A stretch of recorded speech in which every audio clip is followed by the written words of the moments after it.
potentially a PR is upon us. Repeaters, 7 seconds hang, 3 seconds rest, 6 times for 1 minute, 3 minutes rest. Always alternating 3-finger drag and 4-finger half crimp for 1 hour. That's 8 sets 3-finger drag and 8 sets 4 fingers half crimp. The next set that is coming up is the second to last set for the 3-finger drag, which is my weaker grip, which is my limiting factor always when it comes to these sessions. I had, set myself the goal to do the benchmark session of being able to do this kind of routine for 1 hour, failing not a single hang at least 70 kilograms of total training weight. So I added a bit over 4 kilograms to my body today to achieve this kind of total training weight. And it's going good so far. So far we didn't fail a single set or a single hang. And yeah, we are already at the second to last hang with the 3-finger drag, which is my limiting factor, as I said. So if I stick this one now, it's getting really close. And once I got this benchmark session done, I said to myself, okay, I can move on to something else. I can train something different on the hangboard finally again. Been a little bit slack on the repeaters recently. That's why it took me so long to, I think, get to this point. Yeah, it would be really cool to finally get over it today. So we're gonna try our best. Let's see how it goes. How much time do I have left? We get 53 minutes. I gotta hang again, yeah, so excuse me for a second here.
So close, but it still counts, I had to flare out my wings here a little bit for that last repeat.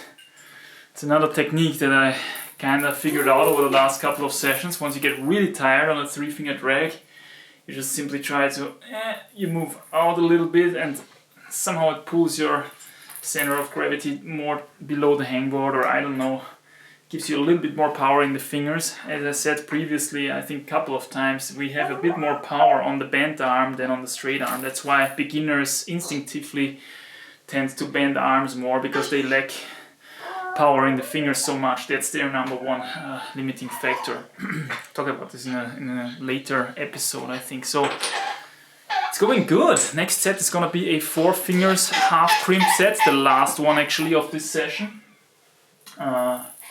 At 57 minutes, and then we have our final 3-finger drag set for the session. I hope I can do it, because that would be really cool. Then we can move on finally. Maybe we're gonna try the Emil method. Gonna go with the trend here, Emil method.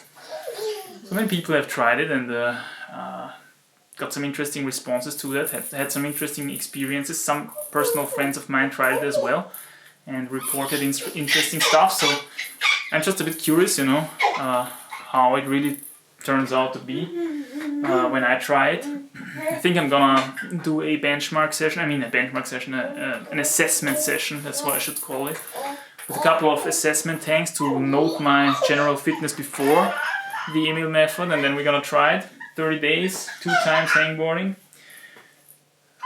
But I'm already dreaming too much into the future. First of all, we have to get this benchmark session done. I want to have that tick in my training diary, so that I know next time when I pick up the repeaters again, I know where I have been and what I have to beat to overall, come out in a progressive way. Enough talking. think I've got a couple of seconds left until my next hang starts.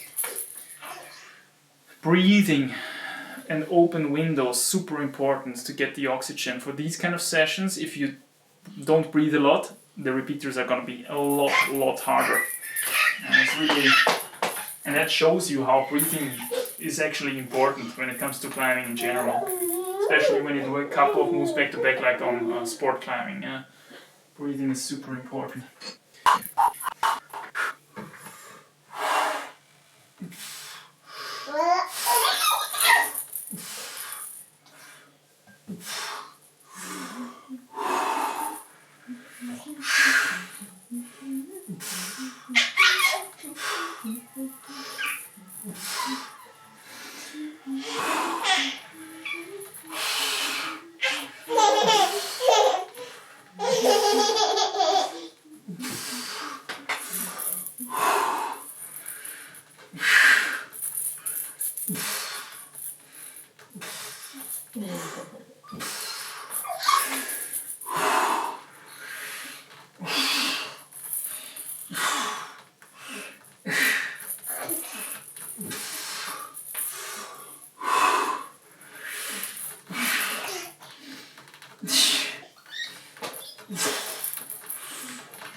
Whoa, man. I actually got really close on the half crimp there. It's funny how always when I get into the training routine with those repeaters again, the 3-finger drag kind of catches up to my half crimp. Because I had a rather big break when it comes to repeaters recently because the weather was so good and we went a lot of outdoor climbing, you know, did a lot of projects and didn't do any hangboarding so much. So my repeater performance probably dropped quite significantly during that time. It was about 2 weeks or something, no hangboarding really. And then once I picked it up again, my 4-fingers half crimp was still kinda where it was when I left it off, but my 3-finger drag was a lot weaker again. So I couldn't even perform the very first set of repeaters with my 3-finger drag at 70 kilograms. Whereas my 4-fingers half crimp was quite good, actually. Still got to like, I don't know, 40 minutes or something, yeah. And now it's like, yeah, the 4-fingers half crimp kinda is quite able to solidly go through the whole session. Already last session this was the case actually, but last session still my 3-finger drag was way back, way behind. At 20 minutes or 30 minutes or something it dropped off, the performance hit the wall there. And now it seems that my 3-finger drag kind of comes close again to my 4-fingers half crimp, which is kind of funny to see. Somehow you have to stimulate your weaker grips constantly for them to be at their top level. If you lose that, then you drop off very quickly, whereas your stronger grips, they kind of hold the top level a lot better. The fluctuations are not that big. Or something along those lines. I don't know how I should explain it, but that's what I'm seeing here with my results. So we are approaching the very last 3-finger drag set here. Let's pray to the climbing gods. Let's shake out the forearms here properly. Bonus weight is in the back because I figured it's a bit more convenient to hang that way. Also, it pushes you a little bit more below the hangboard, and that way it makes the hang a little bit more ergonomic, I feel, for shoulders and elbows. So that's how that came about, and yeah, I think I don't have any more details for this kind of stuff now. Enough talking.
yeah.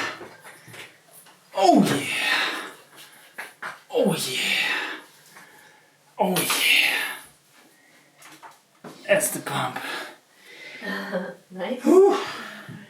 That's it. That was my benchmark session. We can finally drop the repeaters, make that tick in the training diary, and move on to something else. Little one is playing with the camera again. Don't play with my frame here. But anyway, so what we're gonna do from now is I think I'm gonna do a little bit of a hangboarding break, like 2 days or something, and then I'm gonna do a hopefully rested. I think I'm gonna do a rested assessment session. So I'll do a rested assessment session with a couple of hangs. Who knows, maybe I'm gonna do also a second one just to have a couple of reference values, you know? And then we're gonna start the Emil method. Now what is the Emil method again? Probably you all have seen the video anyway, but it's like 2 times hangboarding per day. At least hangboarding, you could theoretically do it every 6 hours.